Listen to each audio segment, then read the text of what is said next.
Hello there, I'm Lord Jimskull, and you're watching You Have Issues, a programme all about comics.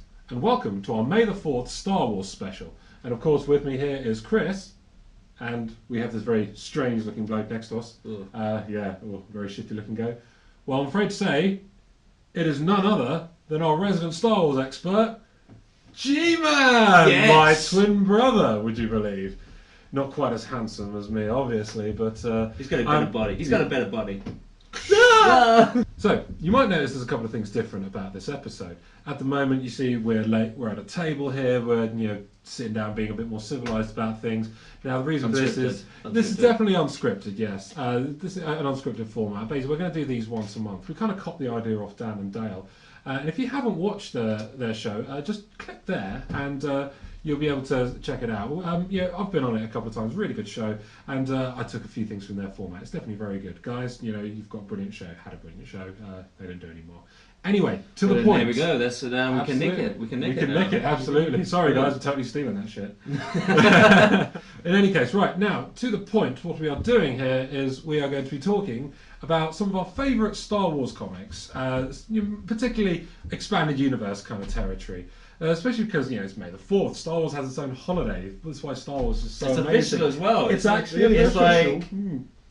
It's completely recognised, and it takes place this year on our bank holiday. In the first place. That's amazing. Whoever it is, you're awesome. Thumbs up. Yeah, totally. It was obviously some fan. It wasn't like George Lucas himself, or of course it wasn't George Lucas. He hasn't come up with anything good in years. So without further ado, Chris, can you please tell us there's a comic that you're going to be reviewing? Thank you, James. Well, the comic I am going to be talking about is probably my favourite miniseries. It came out in '99, but released by the good people at Dark Horse Comics, and it's Boba Fett, Enemy of the Empire.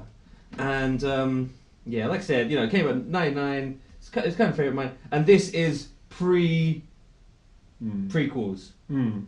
That makes sense. So, what year did it come out? 99. 99, yeah. So it was just before the prequels came out. Yeah. It's not the rebooted, clone. He is, the Boba Fett we know and love. I definitely agree with you. The 90s was the best time to be a Star Wars. 90s is like 97 to 99 was definitely the best time because it was like the special editions that come out. You had all the games. Yeah. Expanded universe was long established. Books, comics. It was before the prequels came out. We were like, brilliant, new Star Wars films coming. Yeah. But we thought that after seeing the lovely 1997 special edition, which should have been kept. Yeah. Seriously, George. Yeah. Like, not you, Lucas. Like, seriously. So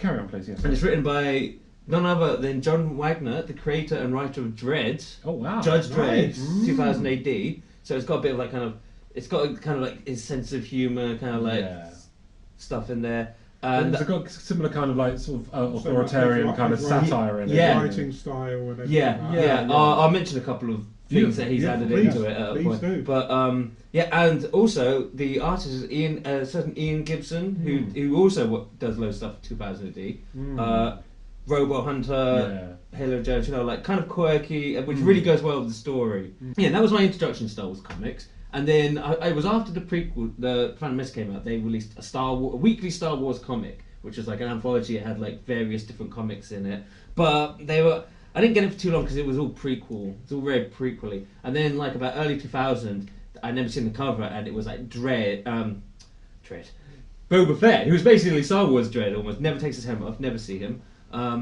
But him wrestling three guys, just like these kind of like henchmen, kind of like hard asses. But probably just taking them all on. And I was like, wow, getting that. Nice. Little did I know it was issue 3, so they already, there's 4 issues, and I picked it literally up like halfway through, and I read the third one, got the 4th one next week, and that was it. Until like a couple of years ago, I saw the trade, and I was like, I'm getting that. I need to find the whole story. I need to read the whole story. And so is it any good? Yeah, it's amazing. I'll give you some plot synopsis. Sweet. So it's set 3 years before the Battle of Yavin. So basically that's kind of like Star Wars timeline. Do you want to talk about Star Wars timeline? Oh, the timeline is as you know, we all measure things in years and everything. In the Star Wars timeline, it's measured in BBY and ABY. Basically, Star Wars, the years kick off at what we call 0 BBY. before Battle of Yavin. So in A New Hope, in the Battle of Yavin, that's like the centre point for the Star Wars timeline. Kind of like the Big Bang, if you will. Yes, you know, everything before, everything after, like BC and AD. AD, precisely. Brilliant. Exactly like that. Is that brilliant? So this is 3 BBY. Yeah, before. And this is the first meeting between Boba Fett and Darth Vader. I don't count the prequels, like I said already. I choose my own canon when it comes to Star Wars. I mean, George, I don't know, would you say, the first meeting of Fett and Vader? I mean, canonically, you know the expanded universe, so does that make sense to you? Okay, so they've never met prior to this one. Because it makes sense as well, the storyline. Prior to that, no, they didn't meet. Because then, alright, I'll give you... So, Vader hires Fett, after he's heard of him, for a special mission, basically to track down an Imperial officer who is now traitor, and he's disappeared with, and he wants him to kill him. He wants him to go and kill him. And he also asks him to retrieve a special mystery box which this former Imperial officer has. And he goes, it's special mystery as well, because he's like, do not open the box, return it to me. Is this what I think it is? What? Death Star plans. No. It's kind of like a very kind of mystical bot. Kind of like Pulp Fiction, kind of like. You find out at the end. Yeah, it's like as it goes on, he kind of figures out what's in it as he goes through. The Death Star plans were stolen. They were being from Top Wara. Carl Katarn, man. Carl Katarn stole the plans. He had a part. Yes. I love Carl Katarn, man. Anyway, carry on. Sorry, please. Yeah. So he gets it and he goes, "Yeah, do not open it. Do not open it." And he goes off and to search for it, and he goes through various like planet to planet hopping, following the trail. But then Vader doesn't trust him. He's like I don't trust this guy. I'm just going to get rid of him. So he hires a bunch of goons, crooks, henchmen, like criminals, which he has in a holding cell, and he's like, right, you guys follow him, kill him, just bring me back the box because I don't trust him. I know he's going to get there and do it, but take him out, bring it back. And I'm sorry, I do have to say a double cross. It may have been a double cross, but did Darth Vader set the prisoners on Boba Fett to test his strength, or he just did not want to pay him? No, he didn't want to pay him. It was like what was gonna in the box was too important for anyone to find out. You know how like in spy things or something. It's like too much. Take them out. So this is a classic case of don't touch the red button. Yeah.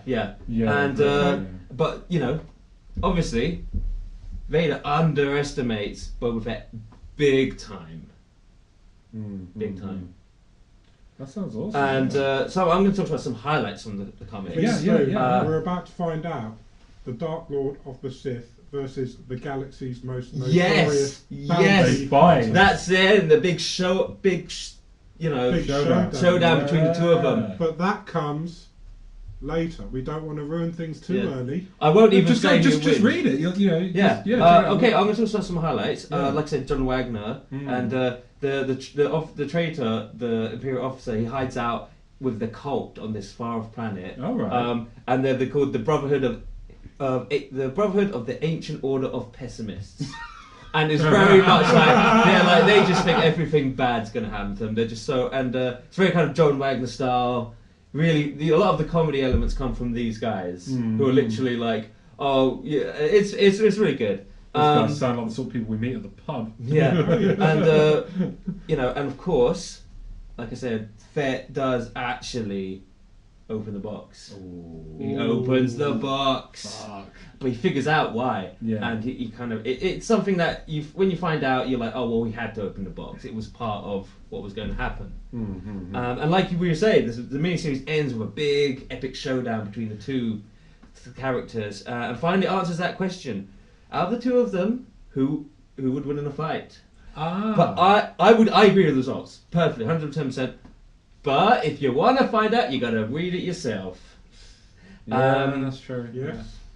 And one more thing. There's actually also a bonus at the end, a short comic called Salvage, no Boba Fett one, by him salvaging a a lost one-shot, space. Yeah, it's from an anthology comic called Wizard. Oh, I know the one. Wizard magazine, late like '97, and that kind of like he tries to salvage something from a ship in the middle, big vessel in the middle of space, and he gets into a little bit of a scenario, which is fun. It's not very long. It's only about like 15 pages, but it's very good. Yeah. And that's that. Okay. Awesome.